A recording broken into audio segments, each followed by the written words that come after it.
a Receita Federal vai taxar as compras internacionais até $50. Essa ação faz parte, então, do pacote de medidas do ministro Fernando Haddad para aumentar a arrecadação. E sobre isso, nós vamos conversar agora com o economista e também professor Ricardo Macedo. Professor Ricardo, prazer tê-lo conosco aqui na programação da Jovem Pan. De fato, aí o governo faz um cerco da onde ele pode tirar dinheiro. Isso pode dar, de fato, aí resultado, mas como é que fica o consumidor? Vai pagar mais também? Bom dia, senhor. Bom dia. A tendência quando o governo ele tenta, nesse caso, restabelecer uma transparência nessa concorrência que você tem com alguns sites, no final das contas, ela vai ter um impacto para o consumidor final. No final das contas, esse consumidor ele vai pagar o imposto que estava sobre o valor aduaneiro. Então, o valor da compra mais o valor do frete. O que o governo está tentando fazer, justamente, é evitar a evasão fiscal pela forma como determinados sites estavam operando, aproveitando uma brecha, fazendo a compra e venda através de pessoas físicas, não contando com o nome da empresa, descaracterizando o processo. Professor Ricardo Macedo está conosco. Agora a pergunta do nosso comentarista, Cristiano Vilela. Professor Ricardo Macedo, bom dia, satisfação falar com o senhor. Professor, de que forma se dá ainda hoje esse tipo de taxação dos produtos, das compras que são feitas para o exterior? Só é taxado as compras acima de $50? Como funciona atualmente essa questão tributária envolvendo esse tipo de compra? Nesse tipo de compra, o que tem acontecido o que tem se observado é que há um crescimento da evasão fiscal, aproveitando um movimento bilionário que se deu durante a pandemia, nessas compras, pelo fato de se usar um artifício de compra e venda de pessoa física para pessoa física. O que está em questão é acabar com essa isenção pelo fato dessas empresas utilizarem essa brecha e provocar uma concorrência desleal. Normalmente, o que fica claro nessa legislação é pessoa física para pessoa física. Então, algumas empresas elas já se adaptaram. Então, a gente tem casos, como da Amazon, que isso já fica registrado. Então, a questão está em cima somente dessas empresas, em que você tem que apertar o cerco realmente na fiscalização e evitar que o governo perca recursos que afete a capacidade de gastos futuros por parte dele. Então, o aspecto está único exclusivamente somente sobre essa evasão gerada por compras realizadas com esses sites em que eles acabam, na hora de entregar o produto, fazer com que se fosse pessoa física para pessoa física. A isenção está na compra e venda para pessoa física. A questão é como isso foi burlado. Professor Ricardo Macedo, mudando um pouco de assunto, hoje a presidente Dilma Rousseff, na presença do presidente do Brasil, Lula, em Xangai, assumiu a direção do Banco dos BRICS. No momento em que, de fato, aí a China vive um embate aí comercial cada vez mais forte e até diplomático em relação aos Estados Unidos, e também a Rússia sofre sanções, evidentemente em razão do ataque à Ucrânia, e faz parte do Banco dos BRICS e busca também alternativas aí para fugir justamente dessas sanções. E a ex-presidente agora assume essa importante definição do Banco dos BRICS, que representa o Brasil, a Índia, a Rússia, a China e também a África do Sul. Como é que o senhor avalia? O que pode ser trazido para o país no ambiente aí, neste momento aí que trouxemos, então, interesses chineses, interesses da Rússia, e como é que ficam os interesses do Brasil? No primeiro momento, eu vejo que há um cenário favorável. A questão toda é que esse Banco de Desenvolvimento dos BRICS, ele tem uma visão na qual você vai direcionar recursos para financiar desenvolvimento sustentável, investimentos sustentáveis, que é a nova agenda que a gente tem verificado. E uma das formas que você tem para esses países que fazem parte desse grupo é você também eliminar alguns aspectos relacionados à volatilidade do câmbio. Nesse sentido, dado o histórico que foi visto durante o governo Dilma, há um certo alinhamento. Ela vai ter mais dificuldade em relação aos problemas já mencionados.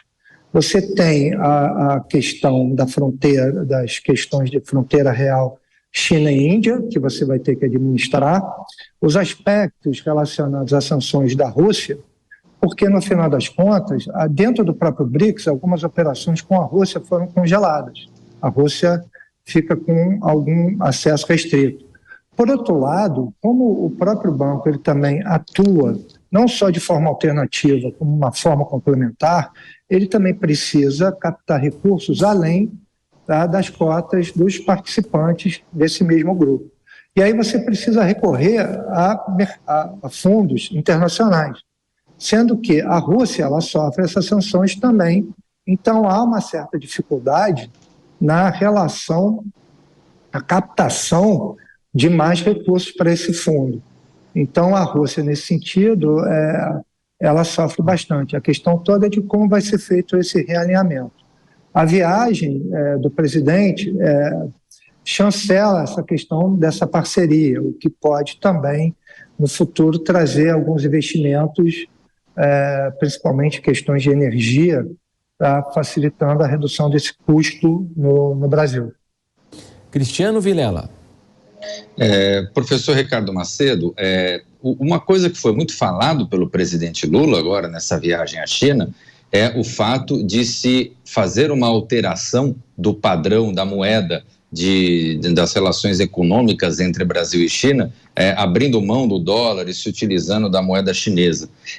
Isso é fácil de ser feito? É possível? É real se imaginar um abandono do padrão dólar? E existe algum outro país, alguma outra região do globo que adota algum outro formato de referência econômica que não seja o dólar hoje em dia?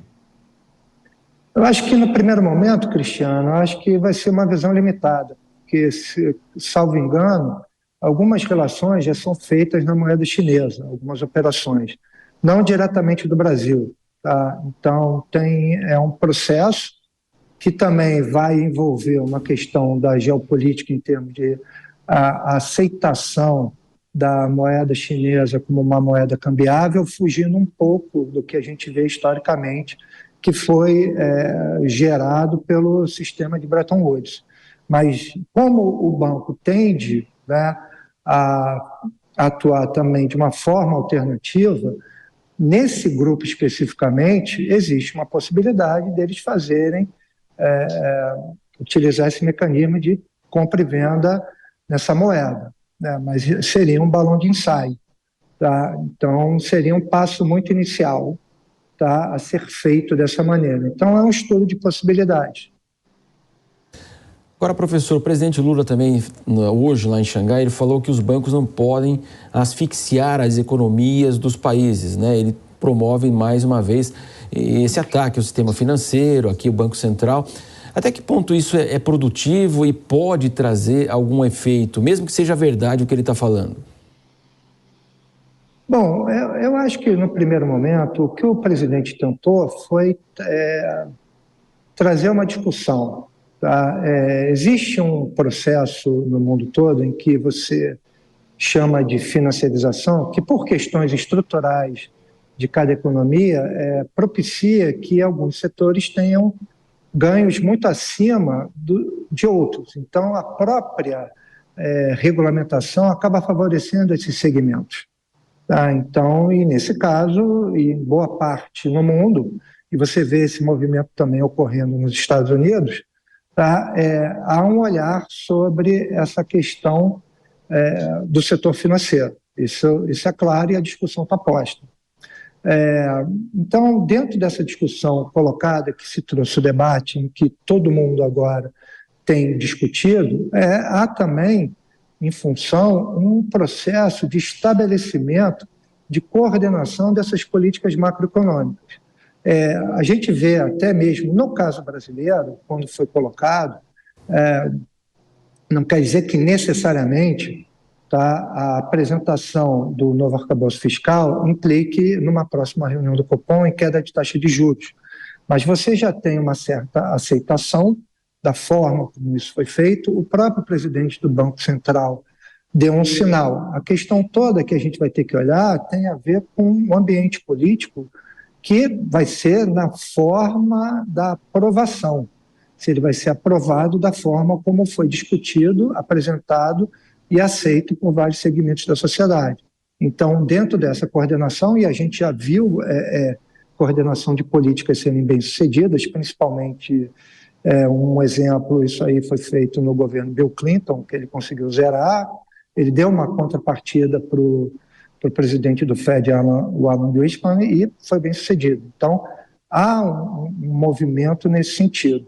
A questão, eu acho, da retórica é só para justamente a academia e os demais setores discutirem justamente o que deve ser feito para evitar qualquer tipo de surpresa. Então, há um planejamento, há uma comunicação para evitar surpresas futuras que venham a comprometer o desempenho econômico do país.